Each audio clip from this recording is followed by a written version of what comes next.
जी हां दोस्तों, उत्तराखंड चुनाव से पहले बड़ी खबर लेकर आया हूं। करीब 19 लाख मतदाता इस बार अपने वोट से वंचित हो सकते हैं। वोटर लिस्ट में गड़बड़ी के चलते उनके नाम कटने का खतरा सबसे बड़ा है, गंभीर है। चुनाव आयोग ने इस मामले पर अलर्ट जारी किया है दोस्तों, और सुधार की प्रक्रिया की शुरुआत हुई है। रिपोर्ट के जरिए बताने के लिए आया हूं कैसे यह संकट लाखों मतदाताओं के अधिकार पर असर डाल सकता है, इसलिए वीडियो को अंत तक जरूर देखिएगा। नमस्कार, पहला मैं पंकज रौतेला, आप देख रहे हैं अपना उत्तराखंड न्यूज। दोस्तों, ये खबर बड़ी है और बेहद अहम है, इसलिए वीडियो को अंत तक जरूर देखिएगा, ये मेरी गुजारिश है, क्योंकि यहां बात आपके मताधिकार की है और आपके एक वोट से बहुत कुछ फर्क पड़ता है, बदल सकता है। लेकिन अगर आपका वोट ही न पड़े, आप न डाल पाए, तो फिर आप इस लोकतंत्र के चुनावी यज्ञ में आहुति कैसे देंगे? कैसे अपनी मनपसंद सरकार चुनेंगे, अपना नेता चुनेंगे? ये खबर आपको अलर्ट करने के लिए है, तो गौर से देखिएगा, समझिएगा। दरअसल दोस्तों, उत्तराखंड में चुनाव आयोग द्वारा बीएलओ मैपिंग की प्री एसआईआर प्रक्रिया चल रही है। हालांकि बावजूद इसके अब तक कई सारे लोग एसआईआर गतिविधि का हिस्सा नहीं बन पाए हैं, जिसके कारण उत्तराखंड के 19 लाख मतदाताओं पर वोट कटने का खतरा मंडरा रहा है। एसआईआर के दौरान नोटिस जारी होने के बाद इनका वोट कट सकता है। बता दूं आपको, मुख्य निर्वाचन अधिकारी कार्यालय की ओर से विशेष गहन पुनरीक्षण यानी एसआईआर से पहले प्री एसआईआर गतिविधि के तहत बीएलओ मैपिंग का काम चल रहा है, जिसके चलते पहले उत्तराखंड के उन मतदाताओं की मैपिंग की जा रही है जिनके या परिवार के वोट 2003 की उत्तराखंड की मतदाता सूची में है या थे। अब मुख्य निर्वाचन अधिकारी कार्यालय ने उत्तराखंड में निवास कर रहे उन मतदाताओं की बीएलओ मैपिंग शुरू की है जिनके वोट 2003 में यूपी या अन्य राज्यों में थे। अब आपको बताता हूं कैसे और कहां मतदाता सूची से कट सकता है नाम। दोस्तों, राज्य में कुल 84,42,263 मतदाता हैं, जिनमें से 64,63,099 की बीएलओ मैपिंग हुई है। अलग अलग जिलों में 19,79,164 मतदाता ऐसे हैं जिन्होंने बीएलओ की लगातार कोशिश, चुनाव आयोग की अपील के बावजूद अब तक मैपिंग का रुख नहीं किया है। जल्द ही एसआईआर शुरू हो जाएगा। इसके बाद सभी मतदाताओं तक बीएलओ के माध्यम से एसआईआर फॉर्म पहुंच जाएंगे जिनकी मैपिंग हो चुकी है। जिनकी मैपिंग नहीं होगी, उन्हें 2003 के वोट के दस्तावेज के साथ फॉर्म भरकर देना होगा। ऐसा न करने पर नोटिस जारी किया जाएगा और नोटिस का जवाब न देने पर मतदाता सूची से वोट कट जाएगा। अब आपको यह भी बताता हूं कि अब तक क्या कुछ हुआ है, थोड़ा गौर कीजिएगा, जिलेवार बताऊंगा।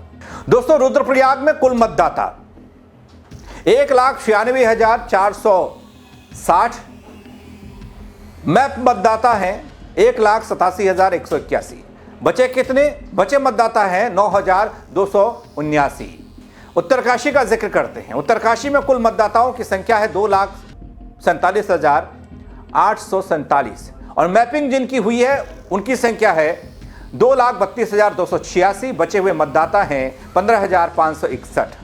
चंपावत 2,08,133 मतदाता, मैपिंग जिसकी हुई है 1,94,655। बचे मतदाता कितने रह गए? 13,478। बागेश्वर में 2,19,781 मतदाता हैं, मैपिंग जिसकी हुई है 2,04,668। बचे मतदाताओं की संख्या है 15,113 है। पिथौरागढ़ में कुल मतदाता हैं 3,71,973। मैपिंग किसकी हुई? 3,43,191। बचे हुए मतदाता हैं 28,782। क्या इन मतदाताओं में आपका नाम भी है? अब देखिएगा।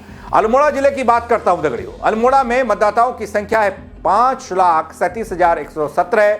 मैपिंग जिसकी हुई है वह 4,90,020। बचे मतदाता हैं 47,097। टिहरी में मतदाताओं की संख्या है 5,19,207। मैपिंग जिसकी हुई है वो संख्या है 4,73,260। बचे मतदाता हैं 45,947। चमोली की बात करूं तो कुल मतदाताओं की संख्या 3,02,348 है।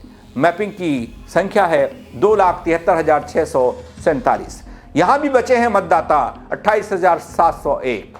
पौड़ी में मतदाताओं की संख्या 5,70,975 है। मैपिंग जिसकी हो पाई है उनकी संख्या है 5,04,973। बचे मतदाता 66,002।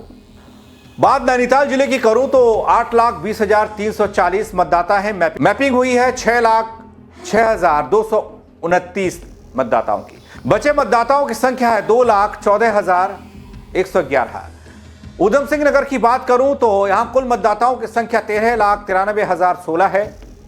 मैपिंग जिनकी हुई है 8,68,470 है। बचे मतदाता 5,24,056 हैं। प्रदेश की राजधानी देहरादून में कुल मतदाताओं की संख्या दोस्तों 15,99,412 है। मैप मतदाताओं की संख्या 9,35,118 है। बचे मतदाता हैं 6,64,294। दोस्तों सवाल यह है, क्या आपका नाम मतदाता सूची में सुरक्षित है? क्या आपने अपनी बीएलओ मैपिंग करवा ली है ताकि आपका वोट कटने का खतरा ना हो? अगर आपने एसआईआर प्रक्रिया में भाग नहीं लिया तो क्या आप अपने लोकतांत्रिक अधिकार से वंचित रह जाएंगे?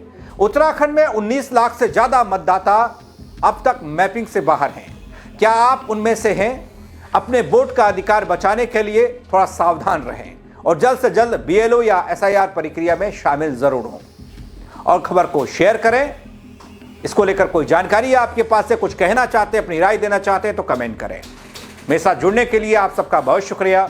जय उत्तराखंड नगरियों। देखिए, सबसे पहले इसमें BLA 1 को नियुक्त करने की प्रक्रिया शुरू की गई, जिसमें सभी 70 विधानसभाओं पर BLA 1 नियुक्त किए गए और उस प्रक्रिया के बाद फिर उसके दूसरे चरण में BLA 2 को नियुक्त करने की प्रक्रिया शुरू हुई, जिसमें हम ओवरऑल अगर उत्तराखंड की 70 विधानसभाओं की बात करेंगे तो हम लगभग 58 से 65% के बीच में लगभग हम लोग इसको कंप्लीट कर चुके हैं। हमारे जहाँ तक पार्टी के स्तर पर है तो पार्टी के स्तर पर लगभग 65-66 विधानसभाओं से लगभग पूरे BLA 2 इकट्ठे हो चुके हैं और उसमें कुछ अंतिम रूप दिया जाना है। कहीं पर फोटो चिपकानी है, कहीं पर कोई साइन में कोई त्रुटि रह गई है, कोई छूट गया है, क्योंकि 3 साइन चाहिए। तो वो जो प्रक्रिया है वो पार्टी के लेवल पर कंप्लीट करके 15 तारीख हमने तय किया है। पर मुझे लगता है कि इन सारी चीज़ों में काम करते करते 20 तारीख तक हम BLA 2 की जितनी जो पूरी प्रक्रिया है उसको हम कंप्लीट कर देंगे। हमारा यही प्रयास है कि अधिक से अधिक लोग अपने नामों के संबंध में अपनी निर्वाचक नामावली का एक बार परीक्षण कर लें और ऐसे व्यक्ति जिनके पास अगर निर्वाचक नामावली में नाम दर्ज नहीं है 2003 की, वो व्यक्ति अपने पास में आवश्यक दस्तावेज उपलब्ध करने की स्थिति में रहे, ताकि भविष्य में जब एसआईआर प्रारंभ होता है तो किसी भी व्यक्ति को कोई असुविधा का सामना न करना पड़े। तो ये अभियान भी चल रहा है। इसी दिशा में हमने सभी राजनीतिक दलों के साथ में बैठक करते हुए उनको BLA अपॉइंट करने के लिए अनुरोध किया था और हमारे अनुरोध के पश्चात पॉलिटिकल पार्टीज के द्वारा BLA की नियुक्ति करने की कार्रवाई भी प्रारंभ कर दी गई है। वर्तमान तक अभी हमारे पास 8,700 BLA नियुक्त किए जा चुके हैं। ये प्रगति प्राप्त हो रही है, इसमें अभी और गति प्राप्त होने की संभावना भी है। हम उम्मीद कर रहे हैं कि आगामी जो जनवरी माह का अंत होगा वहाँ तक सभी बूथों पर नामित होने की प्रक्रिया पूर्ण हो सकती है। इसके लिए लगातार हमारे अधिकारी समस्त पॉलिटिकल पार्टी के पदाधिकारी उनसे लगातार संपर्क बनाए।